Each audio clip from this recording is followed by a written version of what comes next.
Hello and welcome back to the Crime Reel. So today we continue with 7 videos in 7 days. We shall be visiting the continent of Asia for our true crime story. Asia is the biggest of all the continents, both in terms of size and population, and it is home to both the highest and lowest points on the surface of the Earth. Before I start the story, I would like to apologise for the lack of pictures to go alongside this story, but as you will hear, all of the people involved have remained anonymous, so it has been impossible for me to source any photographs. The 7th most populated country in Asia is Japan, and our crime narration today has come from Toshima City, one of the 8 central wards in the Tokyo metropolitan area. Sugamo is a neighbourhood in Toshima located in the northern area of Tokyo.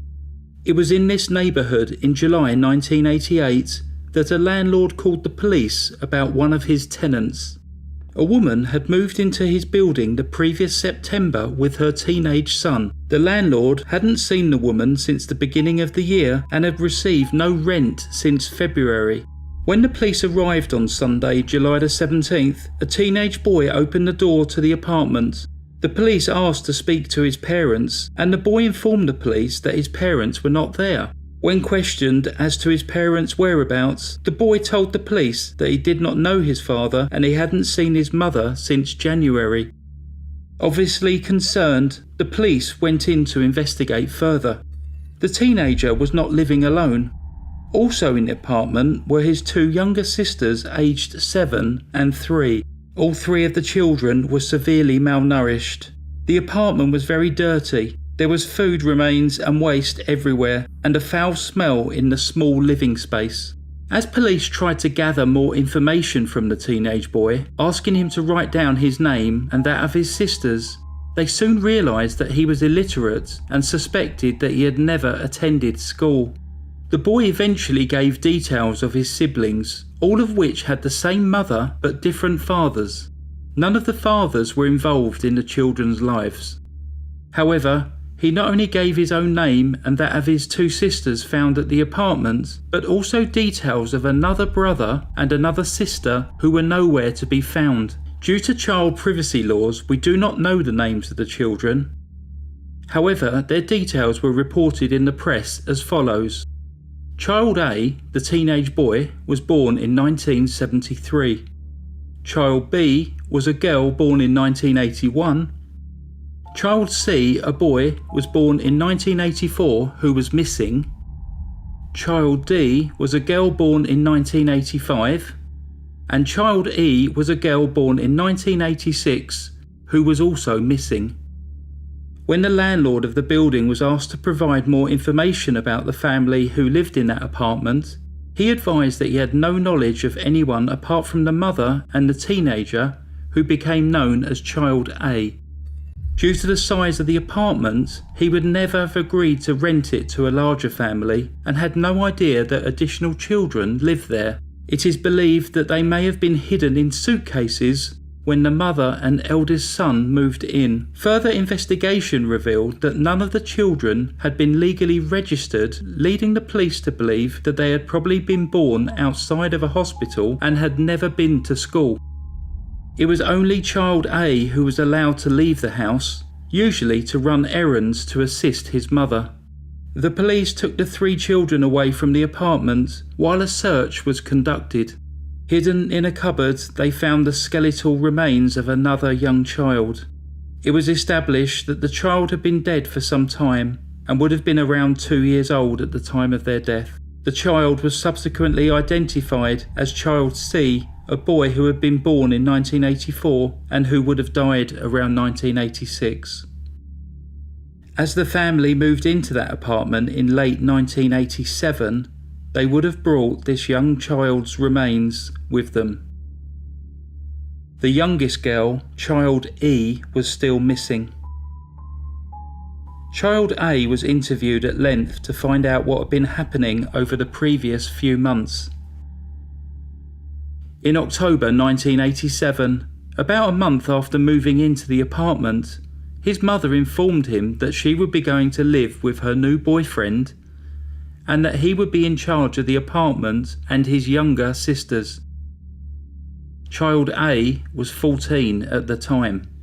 His mother gave him around 50,000 yen, which is equivalent to around £215 or $400 at the time, and promised that she would return to check on them. At first, the mother stuck to her word and would return every couple of weeks to drop off a little extra money. But by January 1988, she had tired of this obligation and visited for the last time. At this point, she also stopped paying the rent on the apartment and the utility bills. By the time the police found the children over 6 months later, they were living without water or power. The children's plight received extensive news coverage, and as a result of this, the children's mother turned herself in to the police on the 23rd of July 1988. The 40-year-old woman told police that she had wanted to get on with her life and that her children had prevented her from doing this. She was arrested and charged with child abandonment. When questioned about her children, she provided the names and dates of birth for her 2 sons and 3 daughters, confirming that none of the births had been registered, so officially the children did not exist. She told police that her second son had died at the age of 1 back in 1985. She advised them that he had choked and died. Then she had put his dead body into a plastic bag inside a suitcase. Whenever the family moved home, they would take the baby's remains with them. By the time the police found the children in 1988, they had been living with their dead sibling for over 3 years. The mother had no idea that her youngest daughter, which was 2-year-old child E, was missing. Child A eventually provided all of the details as to what had happened to his youngest sibling. He explained that there were 2 young boys in his local neighbourhood that he had become friends with. These boys were both 12 years old and again cannot be named. These friends would often go to the apartment to hang out with child A. However, friend F and friend G did not like child A's 3 younger sisters, reportedly finding them very annoying. On one particular day, child E had become particularly distressed and kept crying. The friends F and G became irate with her and started to punch her in an attempt to get her to be quiet. Of course, this just upset the 2-year-old girl further. The 2 friends continued to beat the tiny girl until she was eventually quiet. They had beaten her to death. The friends left, and not knowing what to do, child A continued to live in the apartment with child B and D, along with the body of child E. After about a week, child E's body started to decompose and smell. Child A found friend F and asked him to help get rid of the girl's body. The 2 boys then put her into a bag, took her to a nearby forest and buried her. Friend F and G were arrested by police and charged with murder. Due to their ages at the time of the crime, they were sent to reform school, where they remained until they reached adulthood. The 2 remaining girls, child B and child D, were sent to an orphanage. It is unknown if they were kept together during this time. It was determined that child A had not been involved in the murder of child E. He was not in the apartment at the time of the killing. He was charged with helping to dispose of the child's body, but further than that was seen as a victim of the entire situation. He was remanded to a facility which cared for children with special needs, where he would remain until he became an adult. The mother was found guilty of child abandonment and in October 1988 was sentenced to 3 years in prison. In a truly shocking turn of events, after she had completed her 3-year prison sentence, she was allowed to regain custody of her 2 remaining daughters. These 2 young girls, who would have been around 10 and 6 years old at that time, were placed back into the care of the woman who had caused them so much harm. That concludes the story of Sugamo's abandoned children. Just to let you know, tomorrow's video will be released 3 hours later than usual, as it's briefcase day. So go grab your episode of Briefcase, and then if you don't mind popping back for me, that will be great. Please leave any comments down below. As always, I'll try and read them and respond to them if possible. Thanks very much for listening to The Crime Reel. Stay safe. Goodbye.